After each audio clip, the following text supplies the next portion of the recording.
আল্লাহ তাআলা আমাদেরকে ইসলাম নামক নেয়ামত ধর্ম দিয়ে এত বড় নেয়ামত দিয়েছেন যে আমি একজন মুসলিম। আমি মুসলিম হওয়ার পরে আল্লাহ তাআলা আমাকে যেই হাজারো রকমের নেয়ামত দিয়েছেন, সৌন্দর্য দান করেছেন, এর মধ্যে একটা সৌন্দর্য হলো সুন্নতে খতনা করানো। এই খতনা করানো এটা সুন্নত। এই সুন্নতটাকে আজ আমরা বানিয়ে ফেলেছি ব্যবসা, বিভিন্ন রকমের রসম আমরা বানিয়েছি, আমাদের এটা একটা ব্যবসায়িক পলিসি বানিয়ে নিয়েছি। সুন্নত হলো খতনা করা। এটা কখন? বাচ্চা যখন জন্ম নিবে, জন্ম নেওয়ার সময় ছোট সময়ই খতনা করানো সুন্নত। সম্ভব হলে 7 দিনের দিনই করায় ফেলা, আর তা না হলে একটু যখন সে বড় না হবে বা ছোট থাকবে একটা সময় বুঝে এই খতনাটা করায় নেওয়া। ছোট সময় না করানোর পরে কিছুদিন পরেও যদি খতনা করানো হয়, এই খতনা করানোর পরে সুন্নত তরিকে খতনা করানো হবে এবং কোনো ডাল ডুক বাজানো হবে না, না হয়ে একটু দোয়ার মাধ্যমে এটা শেষ করে দেওয়া হবে, দোয়া করা হবে। কিন্তু এরকম না করে আমরা এই খতনাকে এমন একটা জায়গায় নিয়ে গেছি যে খতনা করানো মানে হলো বিশাল করে ডাক ঢোল বাজাতে হবে, আয়োজন করতে হবে, সারা রাত ঢোল পিটিয়ে বাঁশি বাজনা ডেক্সের আওয়াজ দিয়ে মানুষকে কষ্ট দিতে হবে।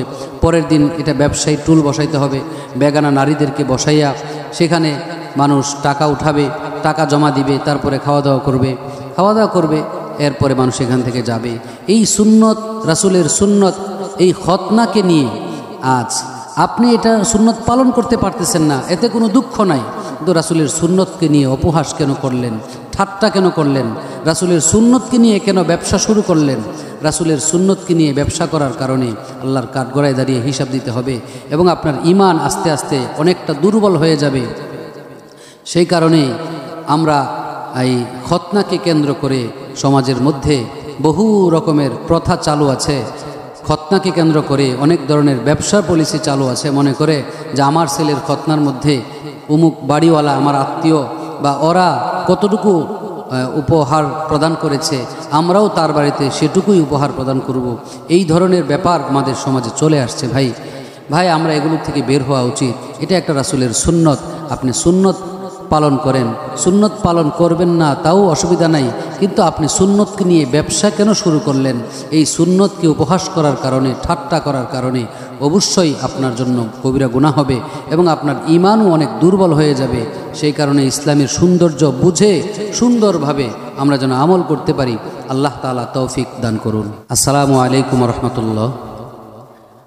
প্রিয় ভাইয়েরা, আমরা অনেক সময় দেখে থাকি মুসলিম সমাজে মুসলমানদের ছেলেদের বিবাহ করানো, মেয়েদের বিয়ে দেওয়া, খতনার অনুষ্ঠান, অন্যান্য অনুষ্ঠানকে কেন্দ্র করে বাড়িতে গান বাজনা, ঢোল তবলা ডেক্স এগুলোর আমদানি করা হয়। এগুলো মূলত কোথা থেকে গোড়াপত্তন হয়েছে? আমরা যদি একটু পিছনের দিকে ফিরে তাকাই, ঢোল তবলা সেতারা বাঁশি এগুলো হলো হিন্দু ধর্মের একটা প্রতীক। এরা যখন এদের কোনো ধর্মীয় অনুষ্ঠান করে তখন এরা ঢোল তবলা সেতারা এগুলো বাজিয়ে তারা সে অনুষ্ঠান শুরু করে। এরা মনে করে ঢোল তবলা সেতারার আওয়াজ করলে, বাদ্যযন্ত্র দিয়ে বিকট আওয়াজ করলে বাড়ি থেকে, ওই জায়গা থেকে অশুভ দূর হয় এবং সুলক্ষণ ওইখানে উদয় হয়। তাদের এই চিন্তা থেকে তারা এগুলো করে। কিন্তু আজ আমরা এদের সংস্কৃতিকে ভাড়া করে আমাদের মুসলিম সমাজের আমরা এগুলো বিবাহের মধ্যে নিয়ে আসছি।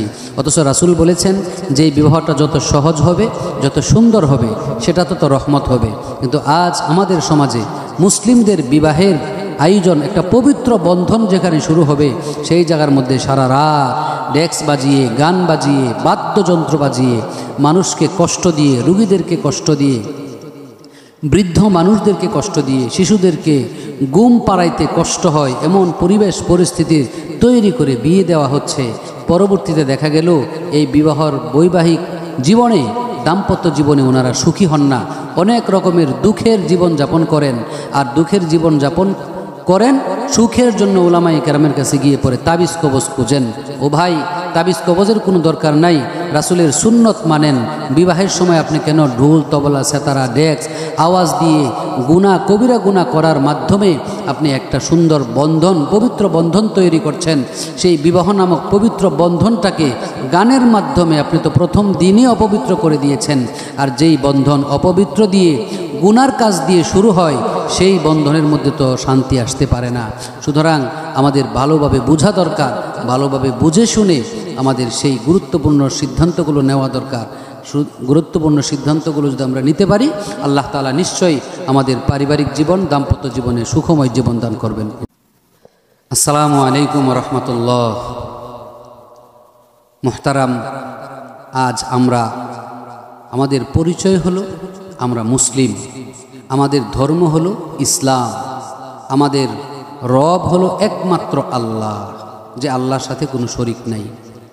সেই আল্লাহ তাআলা আমাদেরকে বড় পছন্দ করেই আমাদের জীবন সুখময় জীবন আল্লাহ দান করেছেন, এবং পরকালেও সুখের জীবনের জন্য কিছু থিওরি দিয়েছেন, কিছু আমল দিয়েছেন। আমাদের ধর্মের কিছু সৌন্দর্য আল্লাহ তাআলা দান করেছেন। কিন্তু আমরা মুসলিম, আমাদের ধর্মের সৌন্দর্যগুলো আমরা ভুলে গেছি। ভুলে গিয়ে আমরা ভাড়া করা ধর্মের সৌন্দর্য নিয়ে আমরা আজ মত্ত আছি, আমরা মগ্ন আছি।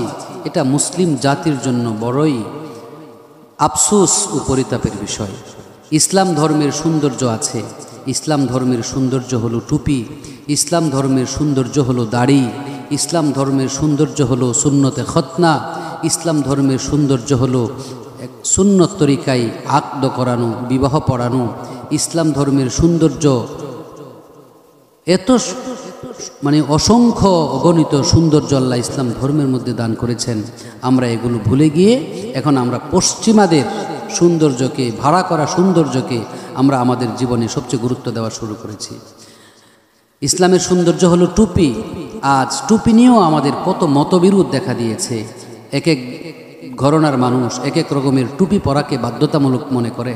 কেউ মনে করে সবুজ টুপি পরতে হবে, কেউ মনে করে কালো টুপি পরতে হবে, কেউ মনে করে পাঁচকল্লি টুপি পরতে হবে, আরও কত রকমের বাহারি রকমের টুপি আছে। এক একটা দল এক একটা টুপিকে নিজেদের জন্য বাধ্যতামূলক মনে করে নিয়েছে। প্রিয় ভাই আমার, ইসলামের একটা গুরুত্বপূর্ণ সৌন্দর্যের অন্যতম হলো টুপি। এই শায়ের ইসলাম, এই টুপি নিয়ে এত দ্বন্দ্ব তো রাসূলের যুগে ছিল না, সাহাবাই কেরামের যুগে ছিল না, অন্য কোনো যুগেই ছিল না। আজ আমাদের মধ্যে এত দ্বন্দ্ব কেন দেখা দিল? অথচ হাদিস আছে, আল্লাহ রাসূল সাল্লাল্লাহু আলাইহি ওয়াসাল্লামের মাথার উপরে আলাইহি হুল্লাতুল হামরা, রাসূল মাথার উপরে একটা কাপড়, লাল কাপড় বেঁধে নিতেন।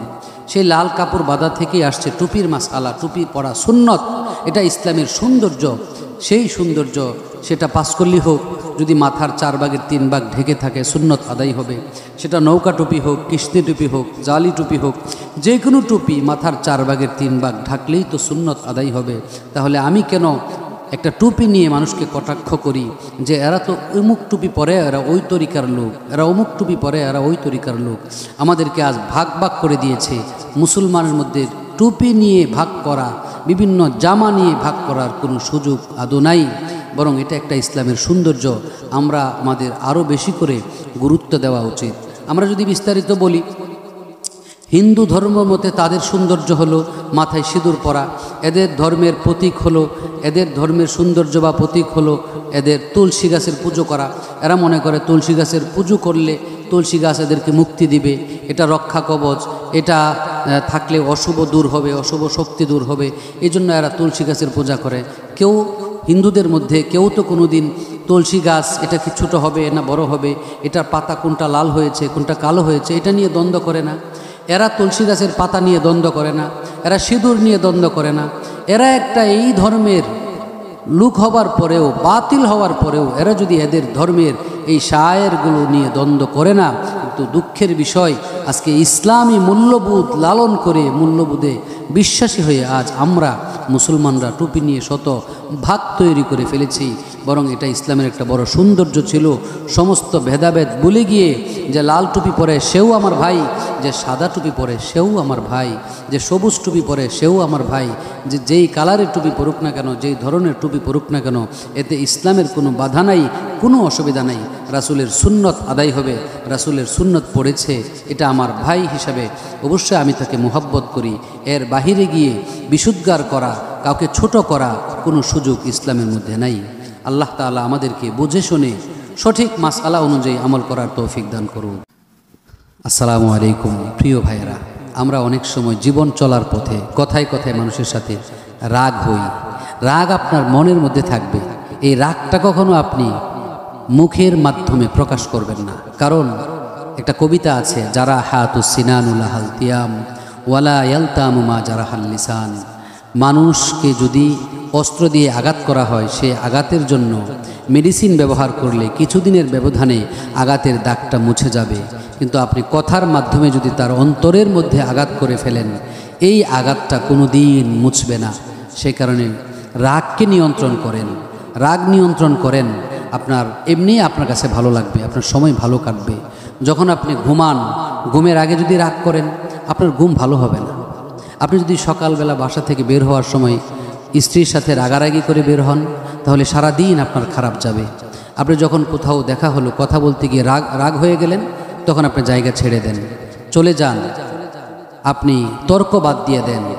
কেননা যদি আপনি রাগ হয়ে কিছু মুখের অ্যাক্সিডেন্টে কিছু বলে ফেলেন, এটা আর আপনি ফিরে নিতে পারবেন না, এবং এই কথাটাই আমার জন্য, আপনার জন্য, সারা জীবনের জন্য বিপদের কারণ হয়ে দাঁড়াবে। সেই কারণেই বলবো, যখনই কারোর সাথে কথা হয়, কথা হওয়ার সময় যদি উনি রাগ হয়ে যায় বা কথা একটু কাটাকাটি হয়, তাহলে বলে ফেলুন যে আমার ভুল হয়েছে, আমার ভুল হয়েছে বলে এখান থেকে কেটে পড়ুন। যদিও আপনার ভুল হয় নাই, তারপরেও আপনি এখানে ভদ্রতার পরিচয় দিয়েছেন, আপনি এখানে নিজেকে ছোট করেছেন, নিজেকে ছোট বানিয়েছেন। আপনি যদি নিজেকে ছোট বানায়া মনে করে ভুল হয়েছে বলে তর্ককে বাদ দিয়ে সুন্দর পরিবেশ রেখে হাসি দিয়ে চলে যান, এই হাসি দেওয়াটা নফল সৎকার সওয়াব হবে, এবং আল্লাহ তাআলা আপনাকে অনেক অধম্য গতিতে শক্তির অধিকারী বানিয়ে দিবেন।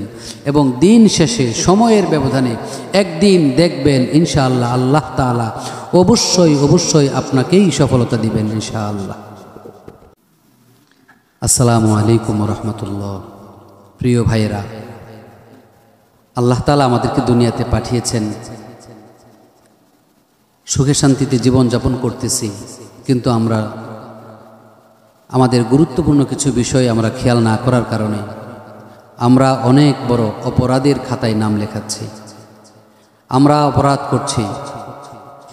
যারা আপনাকে ভালোবাসে, যারা আপনাকে পছন্দ করে, যারা আপনাকে মোহাব্বত করে, আপনি কখনোই তাকে ঘৃণা করবেন না। আপনাকে যে ভালোবাসে, আপনি তাকে ভালোবাসেন। আপনাকে যে বিপদে পড়লে, আপনি যখন বিপদে পড়ে যান, যে আপনার বিপদে আপনাকে একা ছেড়ে যায় না, আপনাকে সঙ্গ দেয়, আপনাকে সাপোর্ট করে, আপনি কখনোই তাকে ভুলে যাবেন না। আপনি সব সময় তাকে স্মরণ রাখবেন। আপনাকে যে বিশ্বাস করে, যে আপনাকে বিশ্বাস করে, আপনাকে ভালো জানে, আপনাকে সম্মান করে, কখনোই আপনি তার বিশ্বাসটাকে ভেঙে দিবেন না। যে বিশ্বাস করে তাকে আপনি ঠকাবেন না। যে আপনাকে ভালোবাসে তাকে আপনি কখনো ঘৃণা করবেন না। যে আপনাকে বিপদে পড়লেও আপনাকে একা ছেড়ে যায় না, তাকে সারা জীবন স্মরণ রাখবেন। যে আপনাকে বিশ্বাস করে তাকে আপনি যদি না ঠকান, অবশ্যই সময়ের ব্যবধানে আপনি যতই বিপদে পড়েন না কেন, যে কোনো একটা সময় আল্লাহ তাআলা আপনাকে আবার পুনরায় পূর্ণ শক্তি দেওয়ার মাধ্যমে ন্যায়ের পক্ষে আবার দাঁড় করিয়ে দিবেন। যদিও আপনার জীবনটা পুরাই এলোমেলো হয়ে যায়, একটা সময়ের ব্যবধানে সব কিছু স্বাভাবিক করে দিবেন ইনশাআল্লাহ।